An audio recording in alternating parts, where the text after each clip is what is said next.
Buenas tardes a todos, nos alegra recibirlos otra vez en este encuentro que hemos preparado desde la Comisión de Seguimiento de Jurisprudencia del Colegio de Abogados de la Ciudad de Buenos Aires.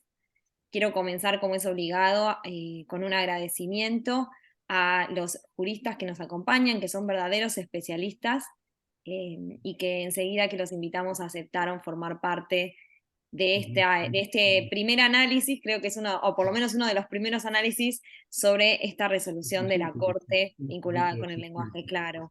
Y quiero agradecerle especialmente a Mariano Viteta, miembro de la Comisión de Seguimiento de Jurisprudencia, y quien ha organizado y ha cargado sobre sus espaldas, en muy buena medida, todo lo que tiene que ver con este encuentro, y también, por supuesto, al equipo de la comisión que ayudó en la difusión, y al Colegio de Abogados de la Ciudad que nos cobija, nos recibe y nos ayuda en todas las propuestas que le vamos haciendo, y no fue la excepción en este caso.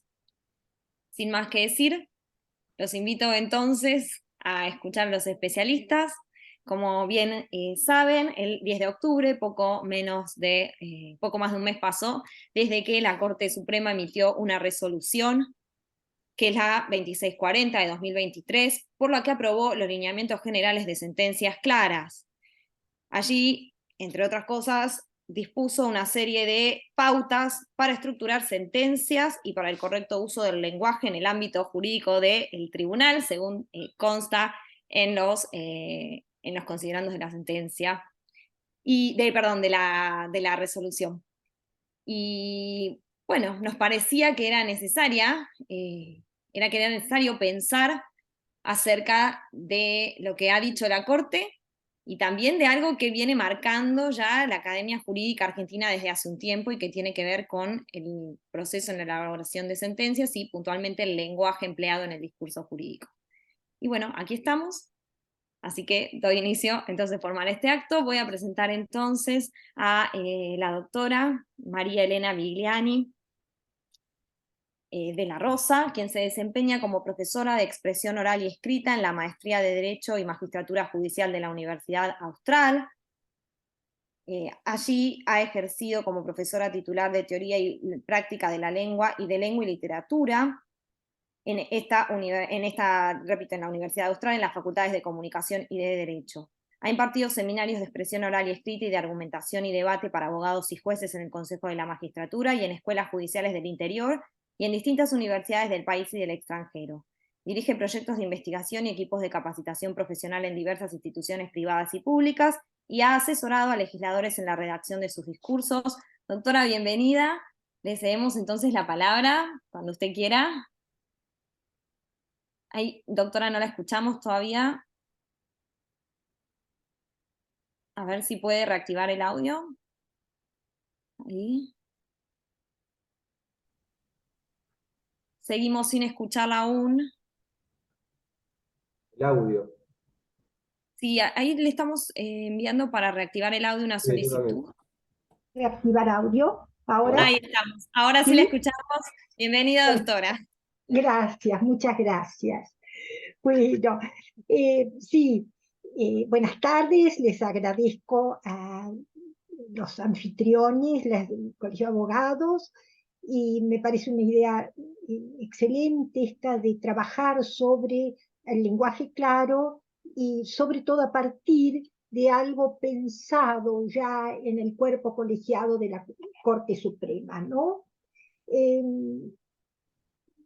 Esta resolución es para celebrar, eh, porque la vigencia y el crecimiento de la cuestión del lenguaje claro es inmenso, inmenso y muy afinado, variado. Eh, ya vamos a recorrer algunas de las experiencias en las que esto que nosotros empezamos a dar hace 25, 30 años, basándonos en el plain language, en la bibliografía francesa, norteamericana, inglesa y española, como un análisis del lenguaje jurídico y un mejoramiento y una clarificación del lenguaje jurídico ha derivado en estas postulaciones tan coherentes y coincidentes y crecientes. El manual de redacción del Federal Judicial Center dice, como escribió el juez Ruggiero Aldiser, si un juez quiere escribir clara y convincentemente con palabras que desfilan ante el lector en orden lógico, el juez primero debe pensar de manera clara y convincente, con pensamientos expuestos en filas ordenadas. Y yo creo que la intención de la Corte es precisamente ir ordenando las filas, ¿no? Y Adolfo Bioy Casares decía, de tales o cuales cosas no sabré lo que pienso hasta haber escrito sobre ellas. En tanto, el neurolingüista Mariano Sigman, en El poder de las palabras, un libro muy injundioso y recomendable, cuando habla de la conversación, que en realidad es el tronco de cualquier procedimiento que nosotros podamos aconsejar o practicar cuando hablamos del lenguaje jurídico, es decir, esa propensión dialógica, dice, cuando la conversación sucede en el contexto adecuado y de unos pocos que se escuchan e intercambian argumentos, nos ayuda a pensar con más claridad, a tomar mejores decisiones, a ser más ecuánimes, empáticos y comprensivos. Tan simple como eso. Es una herramienta fabulosa, tal vez la más efectiva, para dar forma al pensamiento. ¿Mm?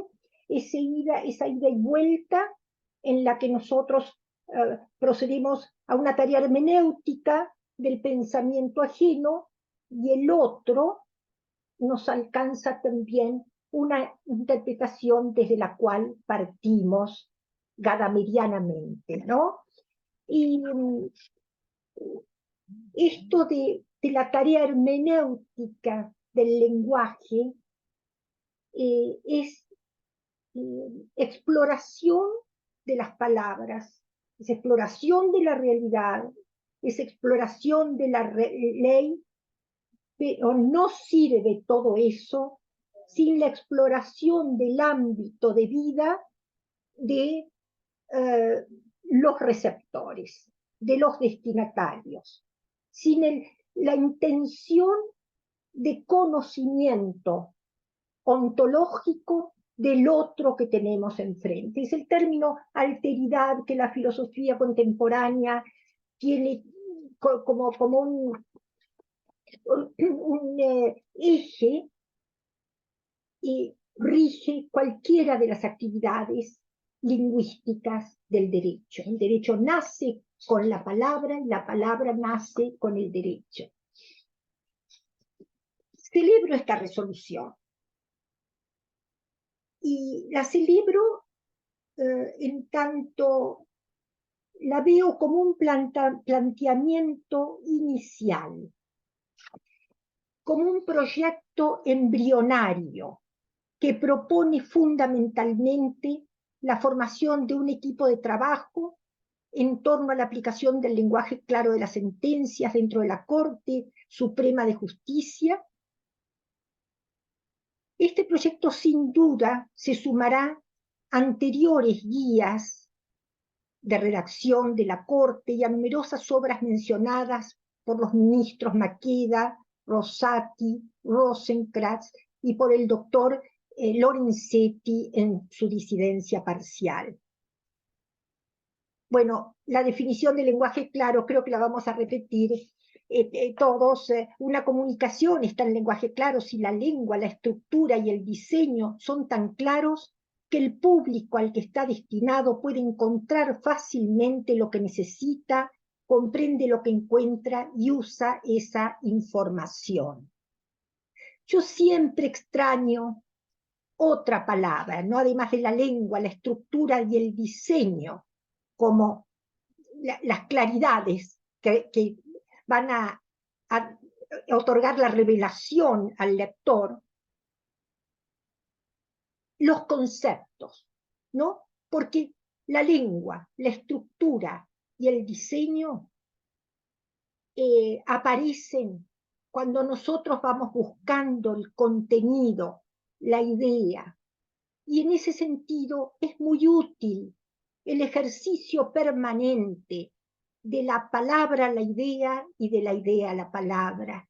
Y en ese sentido yo creo que cualquier equipo de asesoramiento, de monitoreo del lenguaje, tiene que insistir en esta práctica con el campo semántico, con los diccionarios, con sinónimos, antónimos, para ver qué encuentro de la tesis contraria, qué palabras caben a mi tesis, a mi posición, cómo puedo enriquecer el campo de las pasiones humanas o interpretar las pasiones humanas, las virtudes, los vicios, si me falta la palabra precisa, los procedimientos. Bien.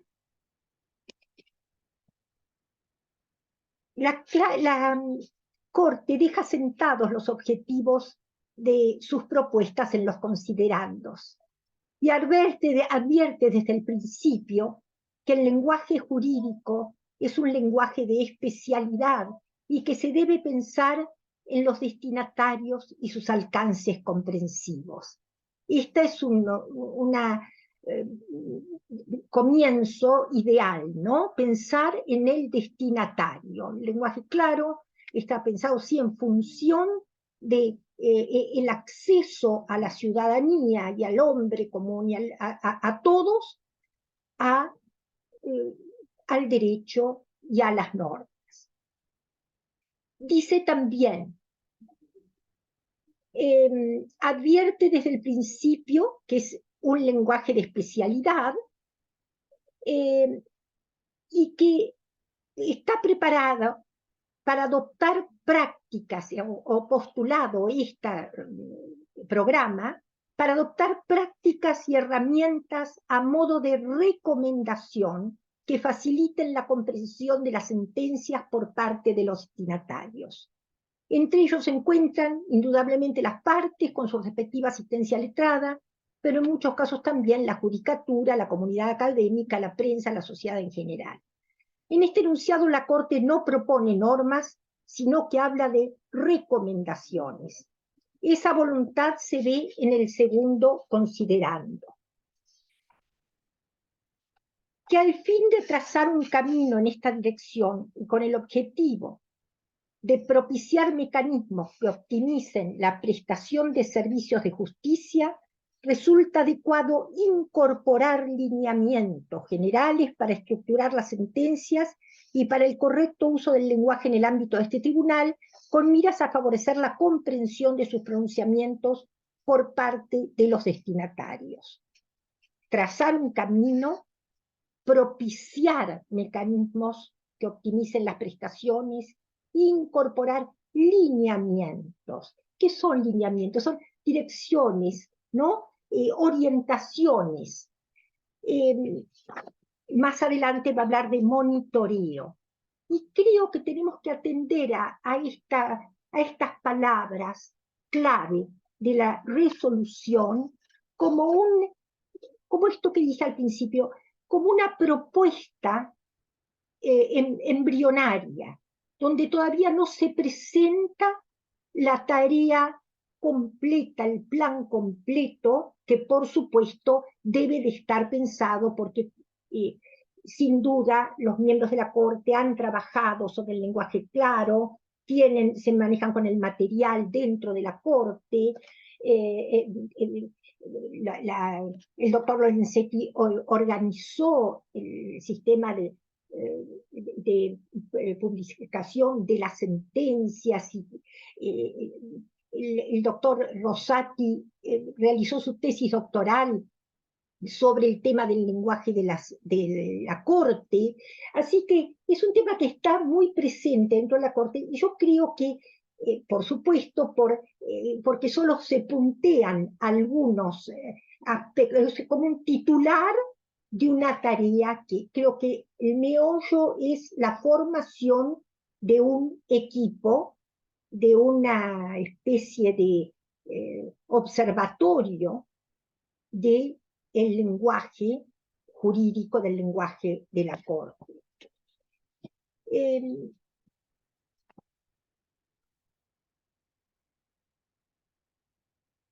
cultivo del lenguaje claro es propuesta ética y humanista de dignificación e integración social de los ciudadanos, fundada en el derecho a entender y el derecho al acceso de los ciudadanos a la justicia.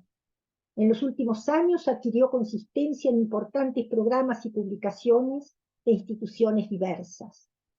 Desde hace 25 años, en una cátedra pionera de expresión escrita y oral en la maestría para la magistratura judicial, hemos indagado y practicado los caminos del lenguaje jurídico claro. En los primeros tiempos, tal como lo dije, bebimos toda la bibliografía del Plain Language. Recibimos con entusiasmo posteriormente el Diccionario del Español Jurídico, editado por la Real Academia, y en 2017 de dos obras fundamentales dirigidas por el doctor Santiago Muñoz Machado, el Libro de Estilo de la Justicia y el Diccionario Panhispánico del Español Jurídico. Entre los foros internacionales, proyectos individuales e iniciativas académicas más recientes, cabe nombrar algunas que marcaron rumbos, como la Comisión de Modernización del Lenguaje Jurídico en 2009, con ese extraordinario trabajo de revisión de las sentencias y adaptación a un lenguaje conciso, a una supresión de la obesidad del texto, ¿no?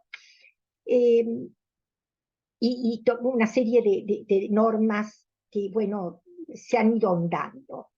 La Cumbre Iberoamericana de Poderes Judiciales de 2015, Clarity International, Plain Language Association, la Red del Lenguaje Claro de Argentina, creada en 2018, el Observatorio del Lenguaje Claro de la Facultad de Derecho de la Universidad de Buenos Aires, entre muchas otras instituciones.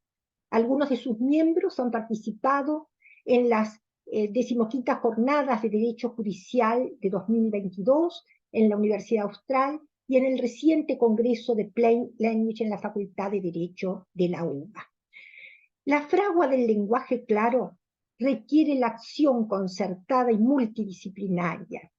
Un sinnúmero de foros, paneles, conferencias y talleres completan y actualizan la experiencia de juristas, filósofos del derecho, docentes, magistrados, periodistas y lingüistas. Algunos son autores de guías de manuales de expresión que en las últimas décadas enriquecieron el decir del derecho con sus observaciones y prácticas. Es un deber permanente del profesional de derecho calibrar las palabras y adaptar los mensajes a cada hecho y cada situación de habla, pero considerando también a destinatarios futuros. Tal como sugiere Paul Ricoeur, la pertinencia e importancia de la sentencia y de las leyes está en que su significado sobrepasa la instancia de su producción y una obra no refleja solo su época, sino que abre un mundo que lleva en su interior. En octubre de 2022 se llevó a cabo en Paraná el 15º Congreso Nacional de Secretarios Letrados y Relatores de Cortes y Superiores Tribunales de Justicia Provinciales y de la Cava, con el título de Cuestiones Actuales y Casos Complejos. En la jornada dedicada al lenguaje claro, el lenguaje judicial, sencillez, claridad, comprensión, nos tocó disertar al doctor Horacio Rosati, a mí, al doctor Ariel Gustavo Coll, ministro del Superior Tribunal de Justicia de Formosa, quien disertó sobre el lenguaje claro como condición para que la ciudadanía acceda a la justicia. La jornada estaba dirigida a integrantes del Poder Judicial.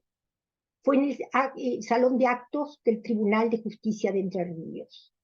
Pudimos constatar en esos días de jornadas de congreso el interés de los secretarios letrados y relatores en el propio perfeccionamiento lingüístico y la adquisición de destrezas para organizar y hacer más comprensibles los textos de las sentencias. Y estamos hablando de personas notables en su actividad, muy destacadas. Estos funcionarios ejercen una tarea lingüística primordial, pues son los que ordenan y elaboran, clasifican y entregan a los miembros de la Corte Suprema los expedientes en vía de sentencia y controlan actuaciones, testimonios, documentos que en general hacen a las causas. Además, autentican y comparan sentencias y analizan la jurisprudencia. Deben plasmar en un texto coherente esa polifonía de declaraciones, de hechos, de fallos, de Hola. doctrina, ¿sí? Las opiniones y borradores de los miembros del tribunal. ¿Se oye? Bueno, esto supone, quiero dar lugar, no sé cómo estoy de tiempo, no quiero robar el de los demás. Así que puedo seguir hablando de las experiencias y de las prácticas necesarias que van más allá de lo que es la sintaxis, el léxico, la gramática, el análisis de la oración, ir a la entera conformación de los enunciados y de los escritos a partir de todo el proceso de invención, de preescritura, de convocatoria de ideas, de pensamiento en el destinatario, en uno mismo, la actitud, el papel que uno cumple, de la situación comunicativa, del acto de habla en el que se va a desarrollar esta materia que estamos creando, y puedo dejarlo para después, así que me gustaría darle lugar a otro en su, bueno, iniciación en estas disertaciones.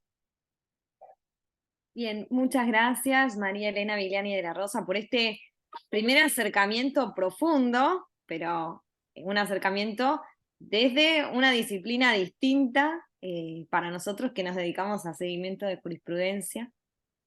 Y quiero entonces introducir al doctor Gustavo Arballo. Voy a hacer, sin embargo, una pequeña inserción y voy a decir que todos los invitados hoy a este panel nos han enviado una cantidad de bibliografía sorprendente para compartir con ustedes, de modo que a medida que avance la charla, voy a irla dejando en el chat para que puedan descargarla los que estén interesados. Dicho eso, espero no molestar, no interrumpir mucho con los envíos, así que lo haré de a poco. Me toca entonces introducir a Gustavo Arballo, quien es secretario de Jurisprudencia del Superior Tribunal de Justicia de La Pampa, secretario coordinador del Centro de Capacitación Judicial de la Provincia de La Pampa, profesor adjunto de Derecho Público Provincial y Municipal de la Facultad de Ciencias Económicas y Jurídicas de la Universidad Nacional de La Pampa, magíster en Magistratura y Derecho Judicial por la Universidad Austral. Doctor, le damos la bienvenida. Puede activar su micrófono cuando quiera. Bueno, veo que está subiendo y bajando la lucecita verde del micrófono, así que bueno, honrado, les agradezco mucho la invitación. Cumplo en ser el cupo interior del interior del país, de esto que hay muchos lugares por donde entrar al análisis del tema general y de la resolución que nos ocupa. Así que yo voy a hacer solo algunas palabras sobre la resolución, y después también solo algunas palabras sobre lo que está abajo. Digamos. Hablemos del elefante en la habitación, independientemente de lo que está diciendo la Corte, el lenguaje claro, por qué eso nos importa y qué es lo que nos interesa de eso que nos importa. Me estaba acordando de una especie de chiste de Macedonio Fernández, que lo criticaba a Miguel, esto lo cuenta Borges, que lo criticaba a Miguel de Unamuno en los siguientes términos. Es decir, sí es interesante lo que dice. Ahora, ¿qué querés con el gallego ese? El lector ya se fue y él sigue hablando. Bueno, esa sensación de estamos ante un muro de texto que nos cae encima y que solo algunas personas muy, muy expertas podemos realmente transitar, es lo que, si nos pasa a los juristas, entre comillas, especialistas, que vivimos, estamos todo el día leyendo resoluciones en lenguaje muy técnico, imagínense qué es lo que le pasa al lector o destinatario común de los textos que producimos. De esto, como decía muy bien la doctora Viviana de la Rosa, se viene hablando y con una buena lógica interdisciplinaria desde hace mucho tiempo. ¿Qué es lo que yo pienso? La Corte llega tarde a la fiesta y se sube al tren. No, después podemos ver si esto es verdad o no, pero me parece que hay una cierta consonancia en este congreso tan importante que se estaba haciendo en la UBA y la Corte decía, yo quiero tener esto, están pasando cosas, y larga esto. Larga esta resolución. Yo por empezar saludo que es la Corte misma lo dice. Está claro que para la Corte esto es un recontra primer paso. No dice esto es un producto definitivo. De hecho, hace un lineamiento muy básico, muy embrionario, de 2 carillas, y dice que va a conformar un grupo de trabajo, etcétera, etcétera. Por otro lado, tenemos una disidencia con lenguaje fuerte que básicamente le raya el auto a la mayoría del Lorenzetti diciendo tendríamos que hacer algo mucho más completo. Esto es suficiente. Yo no sé si hubiera firmado esa disidencia, pero hay ahí una semilla de verdad. Mi percepción es que las cosas que dice la Corte, cuando uno las compara con guías, con resoluciones, manuales de estilo, muy razonadas, esquematizadas, tiene gusto a muy poco. Tiene gusto a muy poco, no es ordenada, no es suficiente. Y es casi, en ese sentido, si te vas a subir a eso, hubiera estado bueno que lo hubieran hecho con algo que generara impacto por su profesionalidad y suficiencia. Yo soy enemigo de, en estas cosas, que terminar haciendo una norma ISO 9001 que nos lleve muchísimo tiempo y que genere la burocracia de cómo vamos a clarificar el lenguaje. Constato que hay algo en la Corte que les hace pensar en esto, no generemos mucha burocracia, cuando en una cosa es como que se atajan de algo que nadie les estaba diciendo. Después de aprobar los lineamientos generales, el punto segundo de la resolución dice curiosamente, disponer que la implementación de lo resuelto en el punto anterior no demorará los trámites en curso. Esto es llamativo.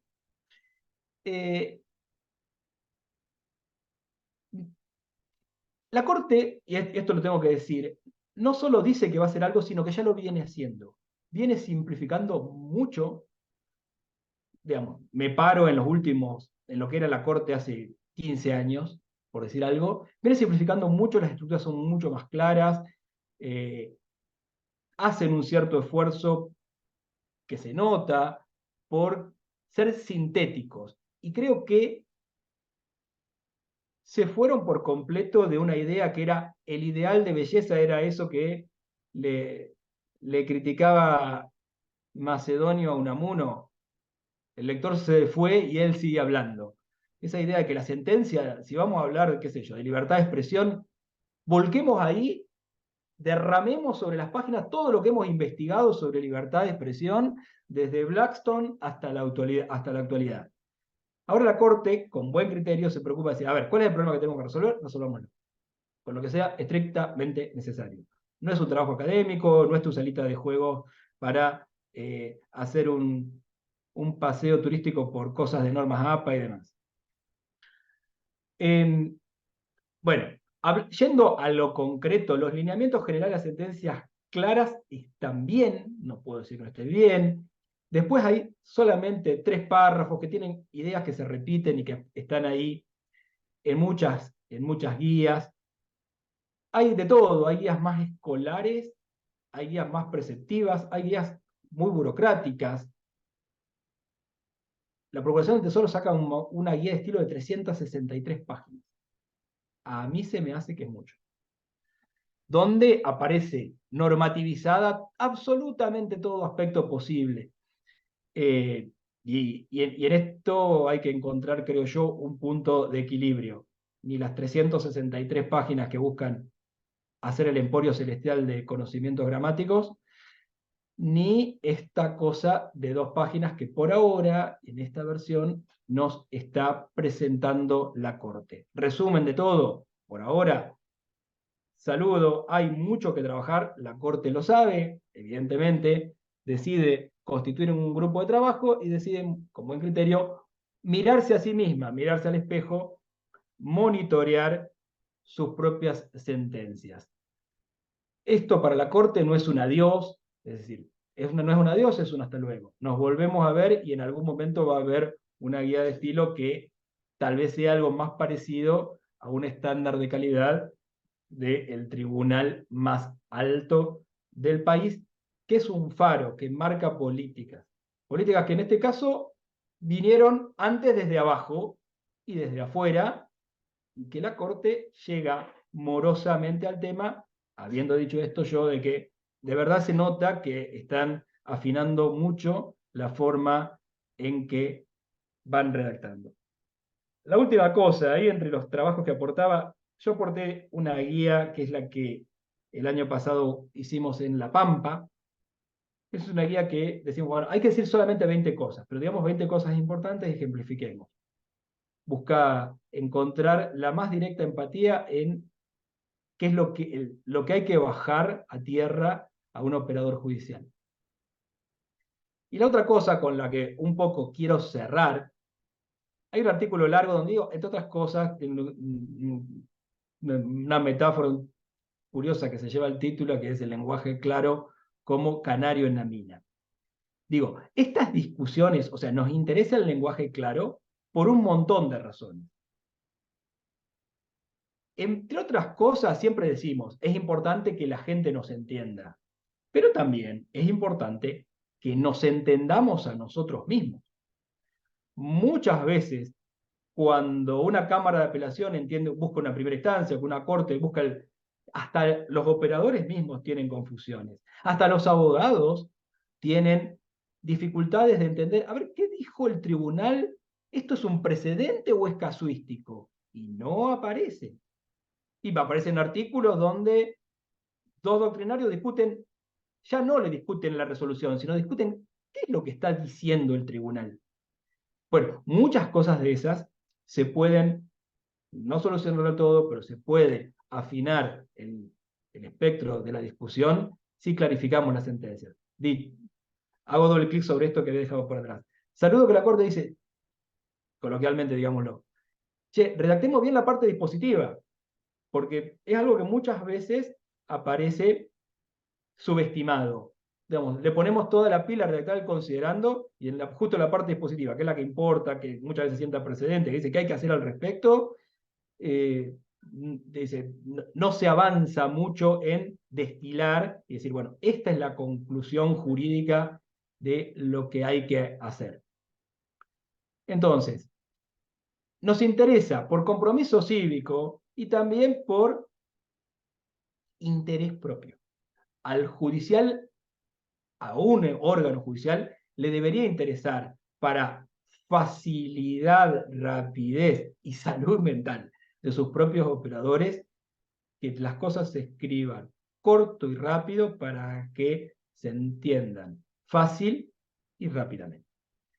Esto es una ventaja propia que corre en paralelo a la que buscamos en nuestro compromiso a la comunidad.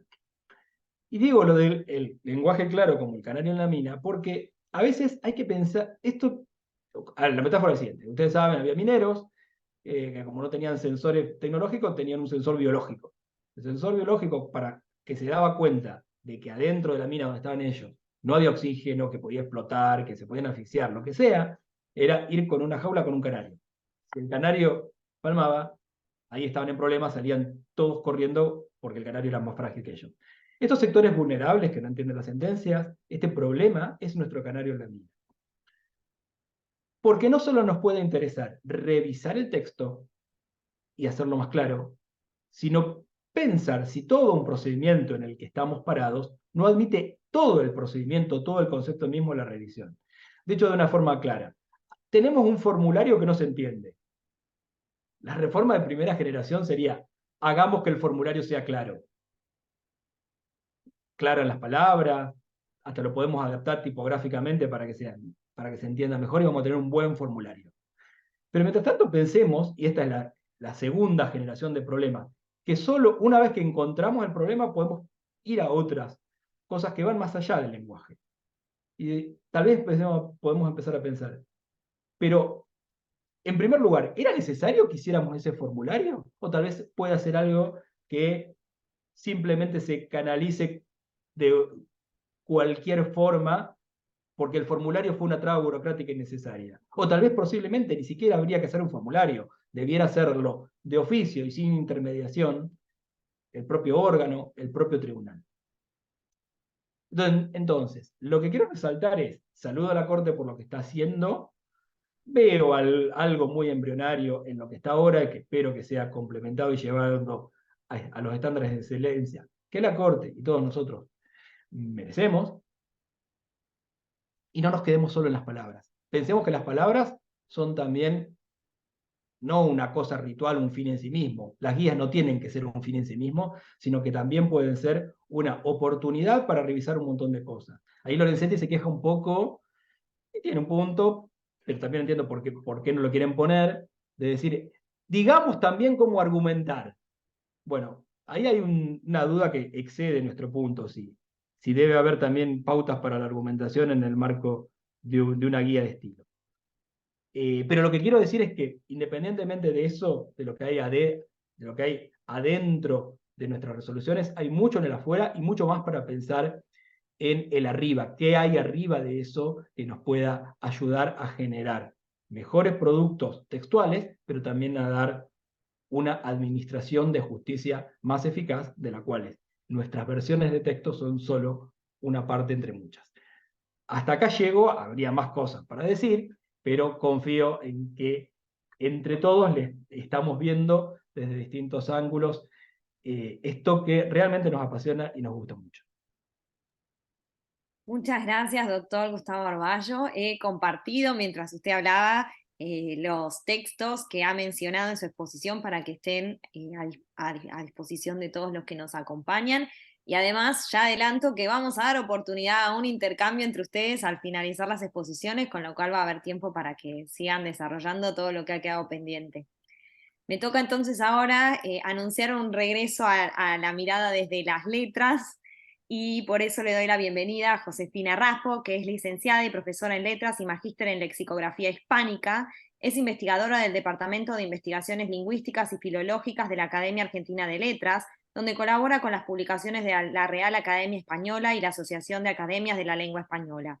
Es profesora de técnicas de expresión oral y escrita de la Facultad de Derecho de la Universidad Austral. Dicta cursos de redacción y argumentación jurídicas en organismos de justicia federales y provinciales, y es también miembro de la Comisión de Discurso Jurídico del Observatorio de Lenguaje Claro de la Facultad de Derecho de la UBA. Josefina, cuando quieras.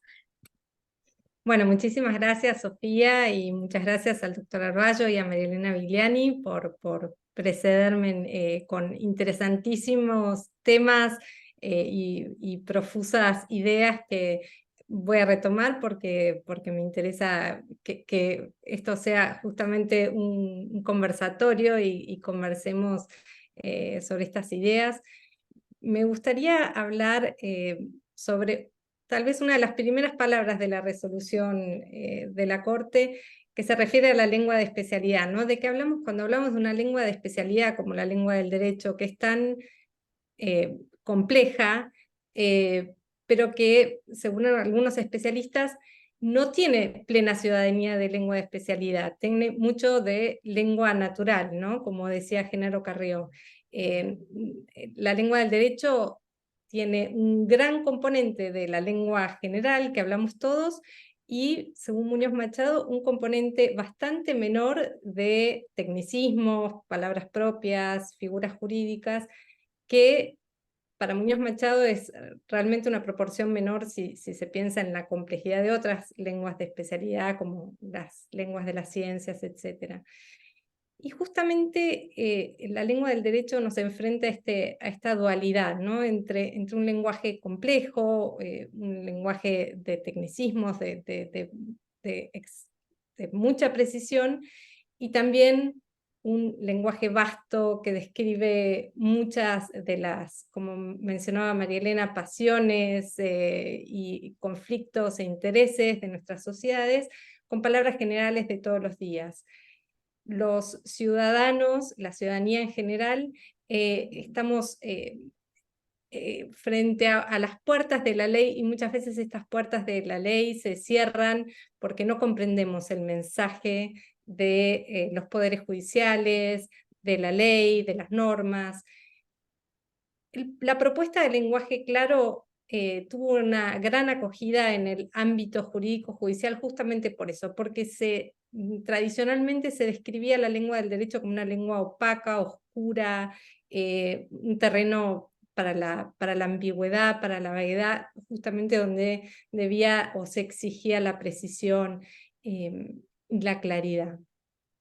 Y una de las formas de promover el acceso a la justicia que ha tenido mucho impacto en estos últimos años es el de implementar ciertas pautas de lenguaje claro, que me gustaría aclarar que no tiene nada que ver con resignar ese componente específico y propio de toda lengua de especialidad, pero en particular de la lengua del derecho. En ningún caso se trata de rebajar el contenido específico, ni de transformar el lenguaje del derecho en un lenguaje coloquial o llano, sino justamente en fomentar la claridad en la estructura, en el estilo y en el diseño del texto judicial para que sea comprensible para un mayor número de destinatarios. Esta es la propuesta. Pensando no solo en los destinatarios endoprocesales, como nos dice Leonardo Altamirano, siguiendo a Tarufo, sino también en los exoprocesales, ¿no? En los destinatarios últimos del contenido de una sentencia, que puede ser, en última instancia, la ciudadanía que mira hacia los órganos judiciales y en particular hacia el Tribunal Superior, hacia la Corte Suprema, como un faro, una guía para la convivencia, para la vida cívica. Entonces, justamente que haya una resolución en la que la Corte se plantee la necesidad de componer, de redactar sus sentencias en un lenguaje más claro, creo que promueve y va en pos de promover el acceso a la justicia. Esto, en este sentido, es una resolución para celebrar, y por supuesto que es un hito en una tradición que, como señalaban María Elena y el doctor Arballo, ya viene de larga data. Ya Quintiliano hablaba de la necesidad de que fueran claras las comunicaciones de los poderes, pero no me quiero retrotraer tanto. Quiero destacar una idea que creo que mencionó el doctor Arballo y que quiero retomar. No está solo pensada la claridad para asegurar la comprensión de un mayor número de destinatarios, en última instancia la ciudadanía, sino también para favorecer las comunicaciones intra o endoprocesales, porque y en esto Winston Churchill fue uno de los primeros en decirlo, el lenguaje claro también asegura la comprensión más rápida de los textos, la lectura más rápida de los textos. Y para esto es muy importante trabajar no solo en la lengua, en el estilo, en las palabras que elegimos para redactar una sentencia, sino también en su estructura, en dar un orden al discurso, en disponer de una manera lógica las ideas, en tratar ordenadamente los hechos, para narrar los hechos de trascendencia jurídica en una sentencia, y también contribuye a una mayor eficacia argumentativa. Esto lo dijo Emilia Gelfi en un trabajo excelente que está en los cuadernos de Derecho Judicial del año pasado, que seguramente Sofía les va a compartir ahora. Emilia Gelfi nos habló justamente de esto, de que la claridad también asegura la eficacia argumentativa de las sentencias. Y creo que en esto nos beneficiamos no solo los lectores, sino también quienes redactan estas sentencias, con el ánimo, sin duda, de convencer. La sentencia es, ante todo, un texto argumentativo. Y así como postula una posición, que puede ser la posición de un tribunal o de un juez individual, también tiene el ánimo de convencer, de sentar una posición sobre un tema, y en el caso de la Corte, de mostrar futuras soluciones a casos similares, ante casos similares, de sentar jurisprudencia. Así que la claridad del discurso jurídico también potencia su capacidad argumentativa. En esto coincido con Emilia Gelfi, y creo, como ha señalado Mariana Bossetti, que nos está escuchando, es un honor que esté presente, una gran especialista en este tema. Creo con ella también que debemos destacar que el lenguaje claro es una propuesta que se orienta justamente hacia hacer más claros los mensajes, pero nunca en detrimento de la especificidad del discurso jurídico, el tono del mensaje y la autoridad del juez o del tribunal que emite en ese texto su opinión, su posición sobre un tema. Así que creo que, bueno, en estos minutos traté de hacer un resumen de para mí, las ideas más clave en torno a esta resolución, y espero que podamos seguir dialogando sobre algunos de estos temas. Muchas gracias. Muchas gracias, Josefina, y también muchas gracias por tu claridad y por todo lo que has dicho. Obviamente queda, como con los demás, abierta la charla para seguir dentro de un ratito, pero antes de eso me toca invitarlo a Mariano Vitetta. Mariano, que como decía al principio, es quien llevó adelante la organización de este conversatorio y además me honró al invitarme a moderarlo también, lo cual le agradezco. Es traductor público de inglés y abogado por la Universidad de Buenos Aires. Tiene una maestría en Derecho Comparado en la Universidad Estatal de Luisiana. Es profesor adjunto de la Facultad de Derecho de la Universidad Austral, en la que dirige el área de Lengua y Derecho. Trabajó como investigador asociado del Center of Civil Law Studies de la Universidad de Derecho de Luisiana. Su principal tarea fue la traducción al español del Código Civil de Luisiana, que es un proyecto que todavía sigue en ejecución.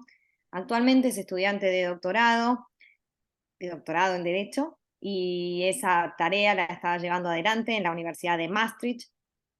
Tiene un proyecto de tesis muy vinculado a esta temática, en el cual estudia la existencia de un derecho a entender como fundamento para las campañas de lenguaje claro en el discurso del derecho. Así que, Mariano, cuando quieras puedes comenzar. Digo también que, digo una cosita más, es autor de uno de los primeros comentarios que tiene esta resolución ya publicados, que ahora les voy a compartir. Muchas gracias, Sofía, por la presentación y por la organización, porque si bien me tocó a mí, como miembro de la comisión, impulsar esto, vos fuiste la que dio el apoyo sustancial para que esto pudiera salir adelante, y agradezco también a la comisión y al Colegio de Abogados de la Ciudad de Buenos Aires por darnos este espacio. Como todos los miembros de este panel, celebro la publicación de esta resolución sobre el lenguaje claro, y reconozco también, como bien mencionó Gustavo, que hay una cuestión acá de timing y que se relaciona con la celebración del Congreso que hace poco se hizo en la Facultad de Derecho de la Universidad de Buenos Aires bueno, por esta organización tan importante que es Plain, con el apoyo de Clarity International, dos de las principales organizaciones sobre el lenguaje claro en el mundo. Claramente hay una relación entre una cosa y la otra, y probablemente el estado embrionario de esta resolución, del anexo que viene junto con la resolución, tenga que ver con el apuro por salir con este tema. De hecho, durante la celebración del Congreso se publicaron fotos entre Horacio Rosati, presidente de la Corte Suprema de Justicia de la Nación, y Estrella Montolío, una de las principales investigadoras españolas sobre este tema que estuvo en el Congreso. Así que no creo que sea casualidad. Tampoco es casualidad que a Lorenzetti le interese tanto el tema, porque él ha mencionado algo relacionado con el tema, y me parece que este choque que hay entre Lorenzetti y Rosati en esta resolución es importante desde el punto de vista jurídico y de las consecuencias, porque depende del enfoque que uno tenga sobre el lenguaje claro, cómo se va a abordar y qué efectos va a tener. Básicamente lo que Lorenzetti dice es que hay que reconocer un montón de fundamentos más y de experiencias sobre el lenguaje claro que la resolución o que la mayoría no está mencionando, pero la mayoría no parece hacer referencia a ningún fundamento en particular y simplemente quiere que se constituya esta comisión para estudiar el estado actual de la redacción de las sentencias de la Corte Suprema y a partir de ahí promover cambios. Ahora, me parece que hay un punto de fondo de divergencia entre Lorenzetti y Rosati. Cuando digo entre Lorenzetti y Rosati, en realidad tendría que decir Lorenzetti y la mayoría, porque recordemos que esta es una resolución que tiene 2 o 3 páginas y casi 7 u 8 de disidencia de Lorenzetti. Sabemos que Rosati es el que impulsa la mayoría, aunque no se diga expresamente, y que la disidencia parcial es a cargo de Lorenzetti. Pero hay algo sustancial acá. Rosati parece apoyar la idea de que la manera de implementar el lenguaje claro es a través de una recomendación o de una publicación oficial de una guía de estilo o guía de uso de la Corte Suprema, y esto a Lorenzetti parece no gustarle porque él considera que podría de alguna manera limitar la independencia judicial. Ahí hay un tema muy importante que creo que tiene cola. Y si bien en principio yo estoy de acuerdo con la postura de Rosati, es verdad que una guía de estilo que diga debe usarse tal palabra en vez de tal otra, tal construcción en vez de tal otra, o debe preferirse tal construcción sobre tal otra, podría verse como una restricción a la independencia judicial, aunque no sea de fondo, ¿no? Pero hay otras cosas que sí la Corte puede hacer por decisión de la mayoría, ya mismo, y que mejorarían la vida de todos los que leemos sentencias de la Corte Suprema, creo. Me gustaría poner el foco sobre eso, porque creo que el uso del lenguaje claro es una decisión de estilo de cada autor, de cada redactor, y no se puede obligar a cada juez a que siga una eventual guía de estilo, que use el lenguaje claro, aunque yo creo que el derecho a entender exige en el fondo que toda jurisdicción que se precie de respetar el Estado de Derecho debe reconocer un derecho a entender de la población, de la ciudadanía en general, y por ende debe aspirar al lenguaje claro, como una de las técnicas para respetar el derecho a comprender. Pero bueno, hay claramente una visión distinta entre los 2 jueces que se han ocupado del tema, pero hay cosas, me parece, sobre las que se pueden poner de acuerdo, y una eventual segunda resolución o una resolución un poco más profunda con un anexo que verdaderamente sea una guía, porque hay, creo, también una mezcla entre lenguaje claro y argumentación. Me parece que muchas veces se mezclan estos 2 temas y no tienen mucho que ver. Quienes no terminan de estar de acuerdo con la propuesta del lenguaje claro suelen traer a colación el tema de la argumentación, que no digo que no sea importante, pero no es un tema de lenguaje claro, son temas separados. Pero hay cosas que sí puede resolver la Corte Suprema por mayoría y creo que nos simplificaría la vida a todos. Y voy a mencionar algunas de esas cosas que me parece que servirían. El primer cambio que podrían hacer los jueces juntándose en mayoría y sí imponiendo una regla de estilo de ahora en adelante es hacer algo con el tipo de letra que se utiliza en la Corte Suprema. Ya no se puede tolerar en el siglo XXI que las sentencias imiten la máquina de escribir. Ya hace 30 años que usamos computadoras con buenos tipos de letras que son y aparte hay prueba de tipógrafos que han hecho estudios sobre el tema, y hay conclusiones sobre qué tipos de letras son más amigables con el lector y son más estéticas. De hecho, si uno se da una vuelta por Twitter, podrá ver, por ejemplo, que hay jueces estatales estadounidenses que encargan a tipógrafos que les compongan su propio tipo de letra, ¿no? Eso ya sería demasiado, pero no digo que haya un tipo de letra de la Corte Suprema de Justicia de la Nación, hecho específicamente a la medida de la Corte, pero otra cosa que no sea correo, por favor, y lo mismo con los márgenes, ¿no? El segundo, los márgenes digo que replican este paradigma ya perimido del expediente que se imprimía a foja y vuelta, y que había que coserlo, y por eso tenía que tener los márgenes salteados.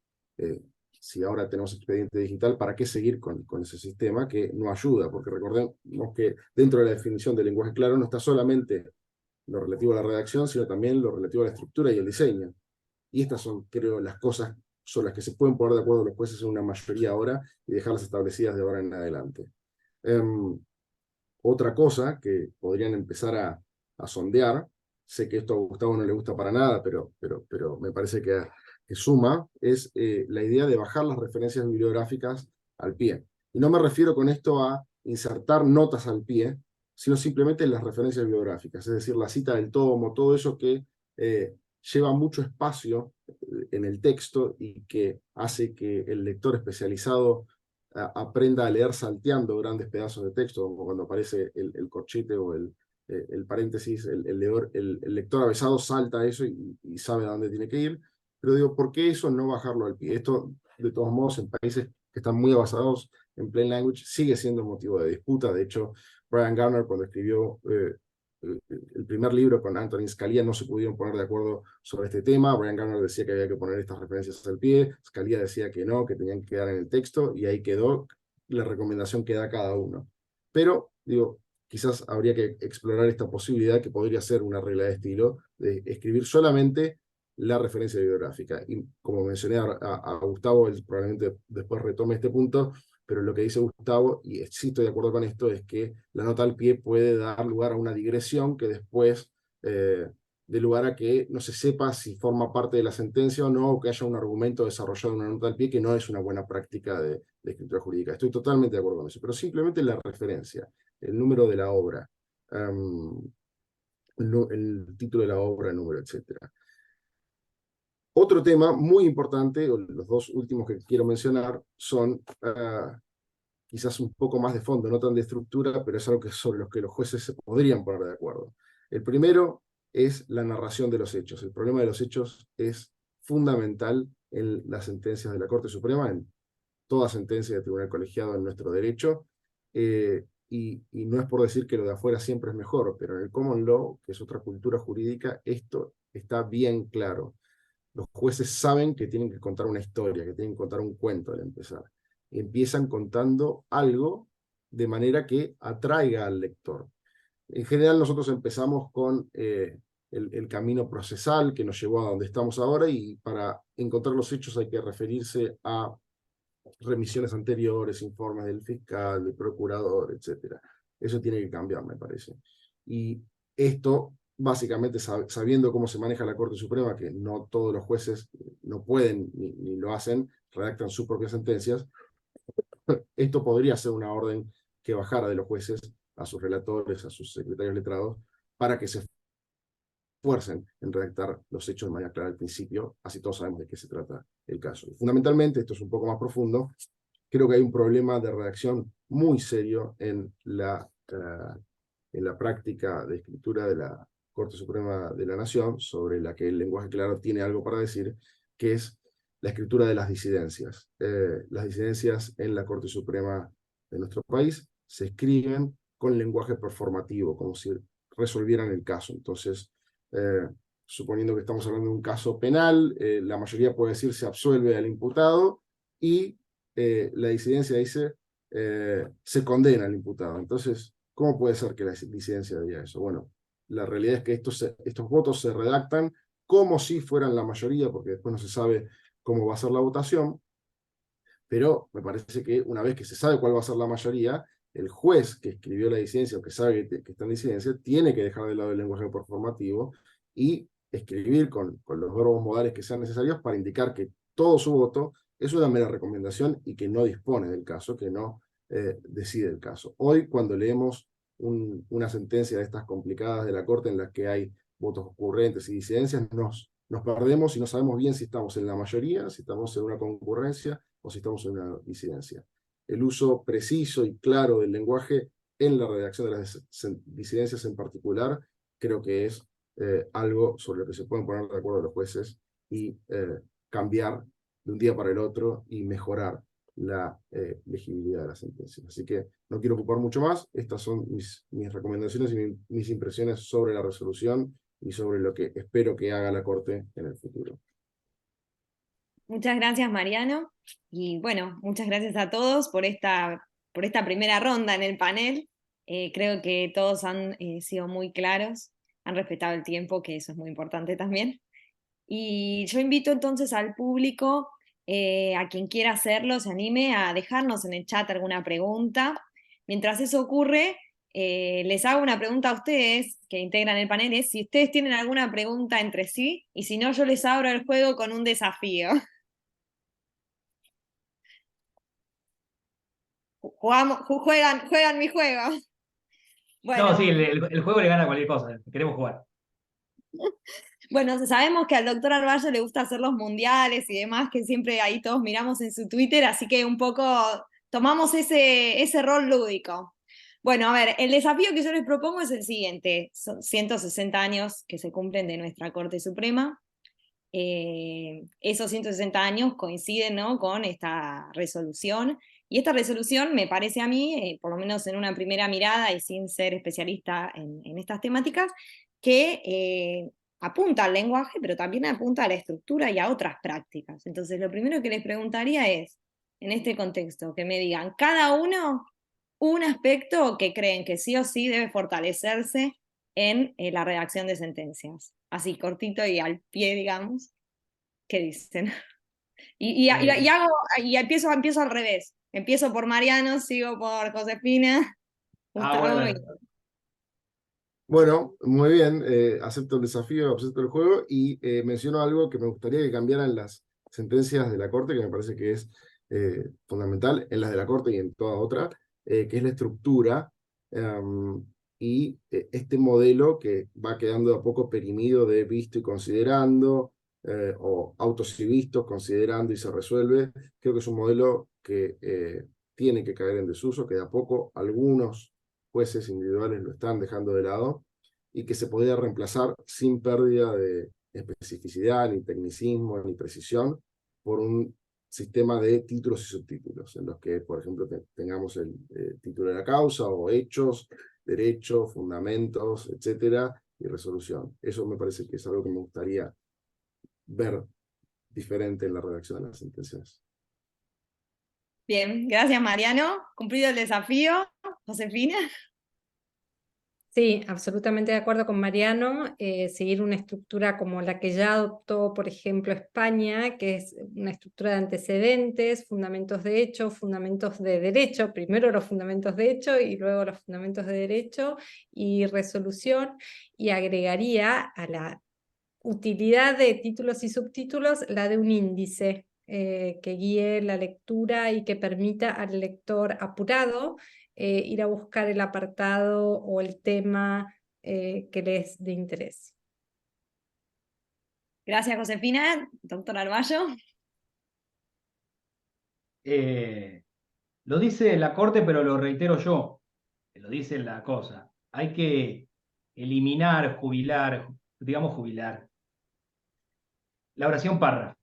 Esa oración que te deja sin aliento, que no podés leer. Y subrayo esto. Eso no solo nos importa hacia el afuera para que la gente entienda mejor, sino que sirve mucho para el adentro mismo. Una vez que le sacamos el follaje de capas evitables, se ve mucho mejor las ramas torcidas que pueda tener un razonamiento jurídico. Fíjense esto. Estamos acostumbrados a una estructura de, si bien es cierto que principio no es menos cierto que otro principio, y todo en la misma oración. Desde el momento en que yo lo separo en dos oraciones distintas, ya empieza a chirriar mucho más eso que yo quise disimular, haciendo como que todo era la misma cosa en una oración larga. Así que sí, eliminar oraciones párrafos cuando alguien llegó al tercer renglón, le tiene que sonar una alarma en el Word en el que está escribiendo, y cuando llegó al cuarto le tiene que poner un punto de oficio. Eliminar oración párrafo, si tuviera que decir una sola cosa, diría eso. Bien, gracias, doctor. Cumplido el desafío. María Elena Vigliani de la Rosa, su turno. No, yo estoy de acuerdo con lo del trabajar la narración de los hechos, presentar los hechos en principio.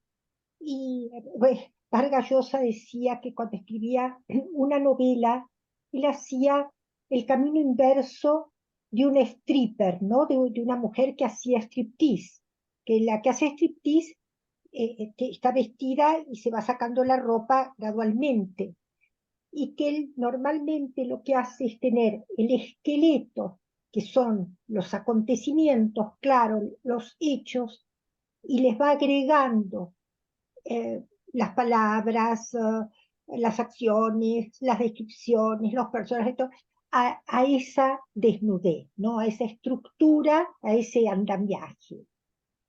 Y yo creo que lo que le falta muchas veces es ese hacer ver, hacer sentir a través de la narración, de la descripción de los hechos, ¿no? Si no aprovechamos totalmente los 5 sentidos que tenemos para percibir los acontecimientos. La vista para ver los planos, las distancias, la relación del objeto y de los hechos en relación con otros objetos. Son elementos básicos de la demostración. Así que yo creo que, bueno, esas son tareas que se pueden aplicar a estas comisiones o grupos de auditoría o de asesoramiento. Creo que hay mucho, mucho, mucho para trabajar. Sobre todo, trabajar para apasionarse con el trabajo del lenguaje. El vivir en el lenguaje, en las palabras, en los acontecimientos, a partir de la producción, llega a crearnos la pasión de la escritura y la pasión del ordenamiento mental a través de la escritura. Nada más. Gracias, doctora. Bueno, cumplido el desafío, vuelvo a decir, porque los veo, noto acobardados aquí a quienes están, que pueden dejarnos en el chat preguntas, pero mientras tanto yo tengo otra, no sé, la suelto a quien la decida tomar. Ustedes saben, sobre todo quienes trabajan a diario con sentencias, que la publicación de las sentencias de nuestra Corte se ha caracterizado desde los inicios por haberse implementado un sistema de sumarios, que de alguna manera reducen o cuentan un poquito, ¿no?, de lo que ha resuelto la Corte en cada caso. Y de hecho, creo que es un lugar común y en el que todos coincidimos, con que nuestra Corte actualmente resuelve una cantidad enorme de casos, basta con mirar las estadísticas que publica el propio tribunal, de modo que acercarnos a la sentencia, o el primer acercamiento que tenemos a la sentencia, muchas veces es a través de ese sumario que aparece en la página web. Yo les pregunto a ustedes, para quien se anime, ¿no?, ¿qué opinión tienen de esta práctica del sumario? Puede ser sumario y voces, que también es una práctica que aparece posteriormente en la publicación de sentencias del tribunal y que persiste hoy. ¿Qué piensan y si debemos mejorarla o no?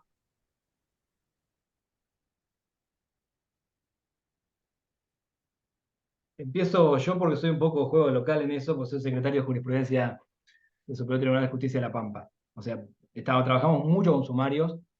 El sumario es una puerta de entrada a la jurisprudencia. Y esto es un arte, transformar toda una masa de conocimientos en algo que debería tener premisa y conclusión, o condición de aplicación, o causa-efecto. A veces no se hacen buenos sumarios, o se ponen cosas que son opiniones generales.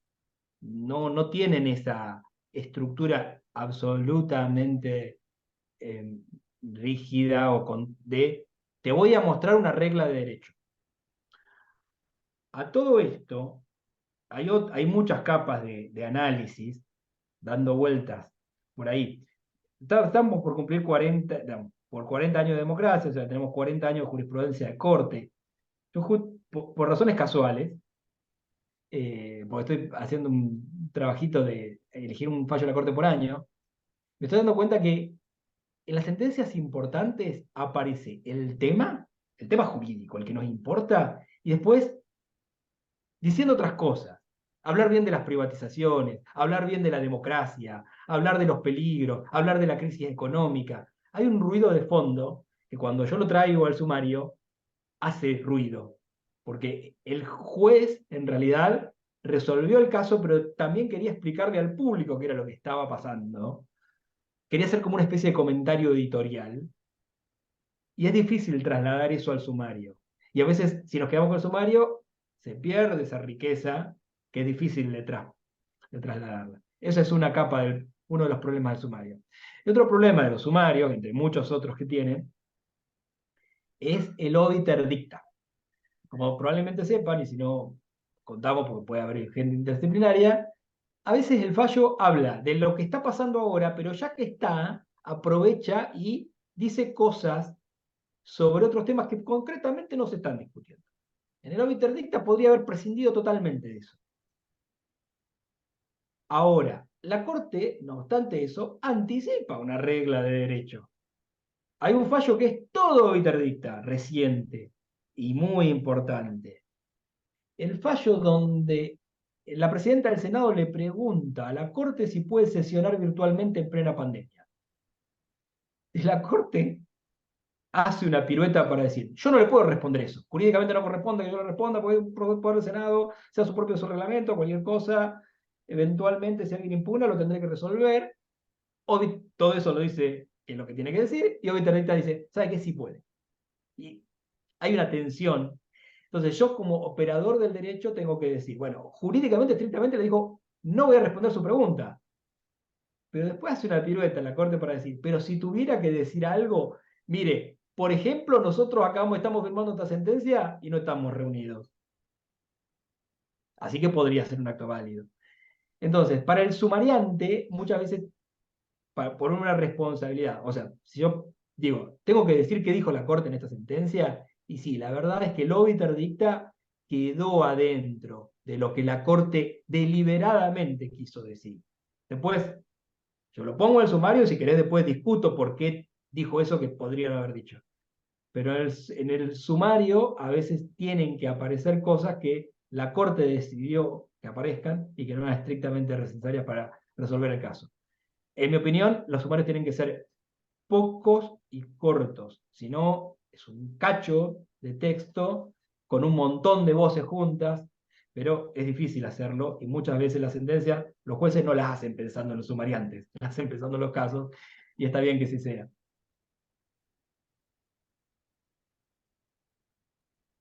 Bien, ¿alguno se anima gracias, doctor, ¿alguno se anima a complementar la respuesta?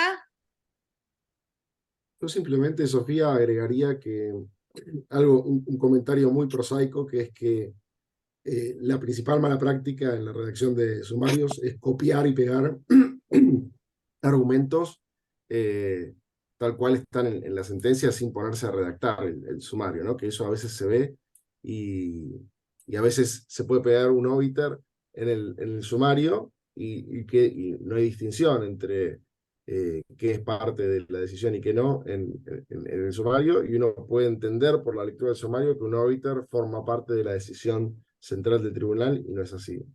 Entonces, diría eso nomás. No sé si tienen algo para agregar María Elena, Josefina. Si no, Sofía, creo que tenemos una pregunta en el chat, ¿no?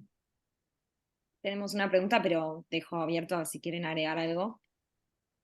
Sí, yo quisiera agregar que a veces en los obiter lo que pasa es que hay una voluntad de además sentar jurisprudencia para futuros casos, ¿no? Recuerdo un fallo en el que habla de los años 2000, en el que hablaba del principio del interés superior del niño como un parámetro objetivo para decidir sobre el interés del niño en determinados casos. Cuando, por ejemplo, la familia adoptiva reclama la adopción definitiva frente a la voluntad de la familia biológica de restituir al niño, ¿no?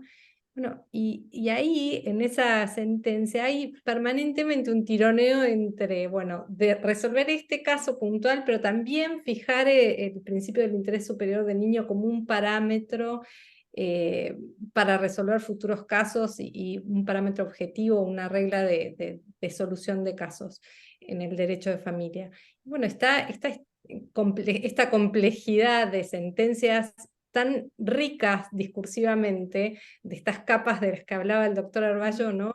Que son justamente capas discursivas de textos tan complejos como una sentencia, ¿no? Que recogen todas las etapas anteriores de un largo proceso judicial. Y bueno, obtener de ahí un sumario es realmente un arte y que agradecemos los lectores y los consultores de la jurisprudencia, agradecemos mucho porque realmente nos ahorra mucho tiempo. Y menciono ahora el reciente digesto de sentencias de la Corte en torno a temas de género, que se acaba de publicar. Es un buscador muy potente que responde con fallos históricos y algunos más ocultos que presentaron recientemente la oficina que está a cargo de Ariel Neumann, y lo pongo en común para aquel que todavía no lo visitó, que lo haga. Bien, bien, si nadie tiene nada más que agregar sobre sumarios, tenemos una pregunta en el chat. Ahí la doctora Laura Kargenboim, le damos la bienvenida. Si quiere levantar el micrófono y hacerla a voz viva, o viva voz, puede hacerlo. Ahí yo le estoy mandando solicitud. Ahí va. Ahí estoy. Gracias, Sofía. Bueno, buenas tardes a todos. Bueno, casi buenas noches.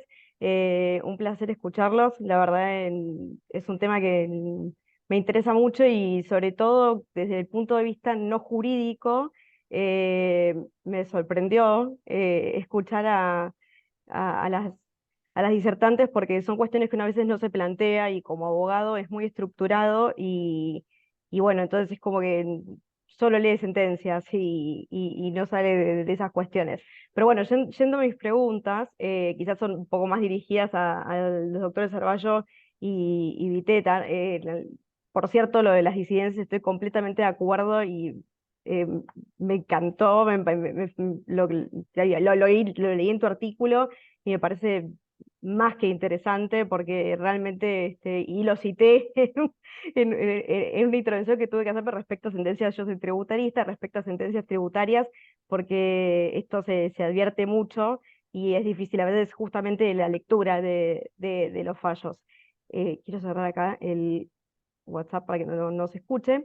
La pregunta es la siguiente, y ya que estoy, redoblo la apuesta y hago dos, pero las voy a cortar. A ver qué es lo que opinan.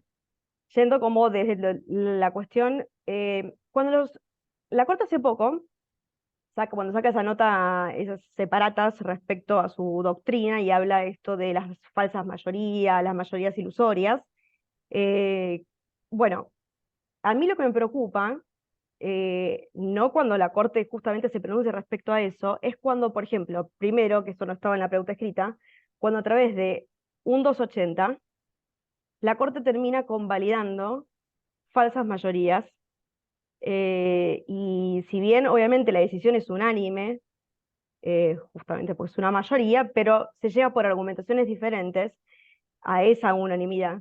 Y el contribuyente, por ejemplo, yo porque hablo desde el punto de vista tributario, no termina de entender a qué se refirió. Y además, por ejemplo, muchas veces son situaciones que se discuten en muchas jurisdicciones, llega un caso a la Corte y la Corte decide no pronunciarse, por lo tanto deja firme el decisorio del Tribunal Superior Provincial y que tiene casi una mayoría ilusoria. Eso por un lado que me preocupa.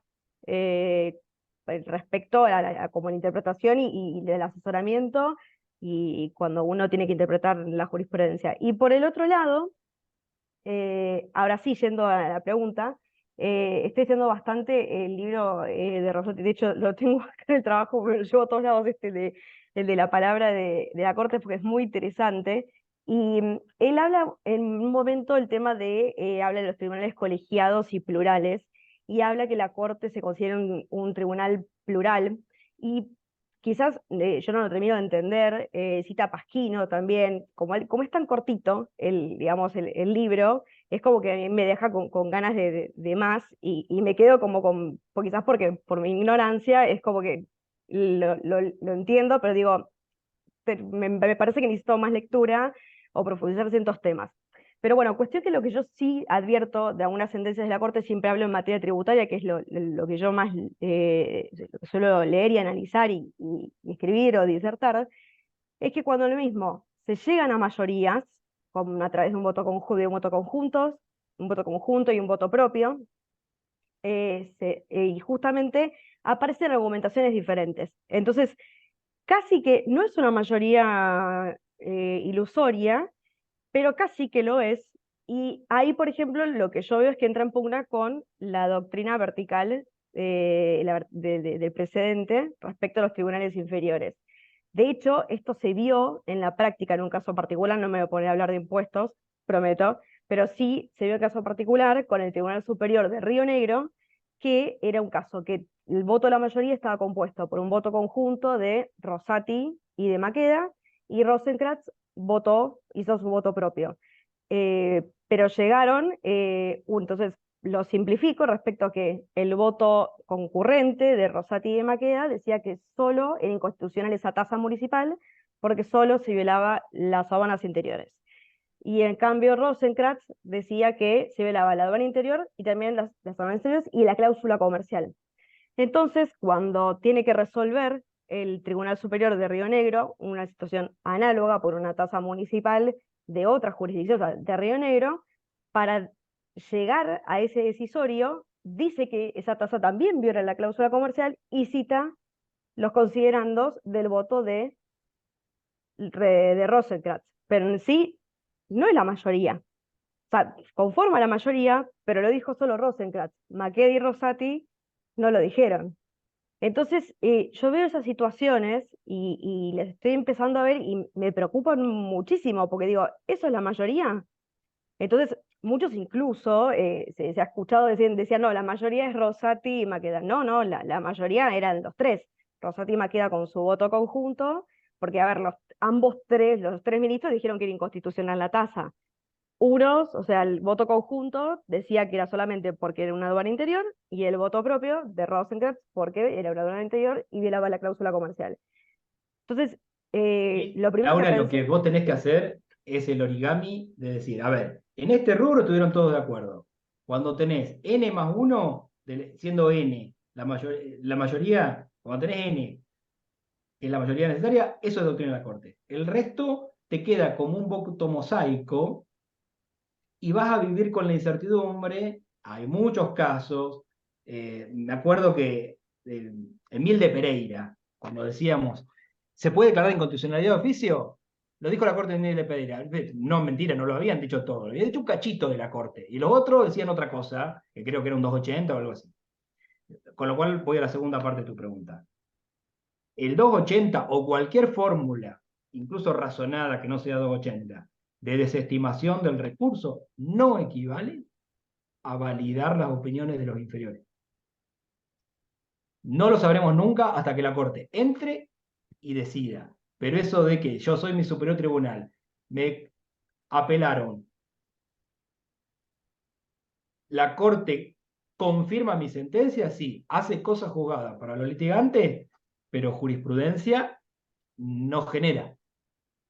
Capaz que en un legajo de la Corte sí están muy de acuerdo con esa decisión, pero lo que no sale hacia afuera no puede ser invocado, y hay pilones de casos y lo vamos a tener un montón, y en un punto hay que vivir con eso, porque la Corte no se puede pronunciar sobre todos los temas que llegan a su conocimiento de forma razonada.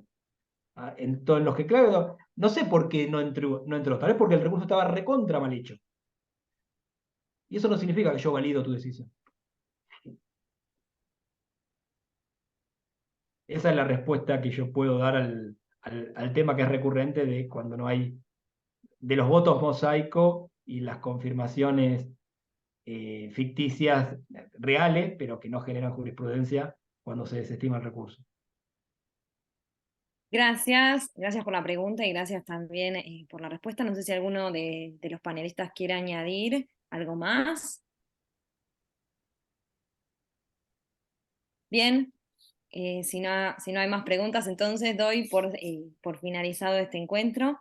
Les agradezco muchísimo a María Elena Vigliani de la Rosa, a Josefina Raffo, a Gustavo Arballo y a Mariano Viteta, repito, por aceptar enseguida esta convocatoria y por haberlo hecho como lo han hecho, que ha sido muy interesante.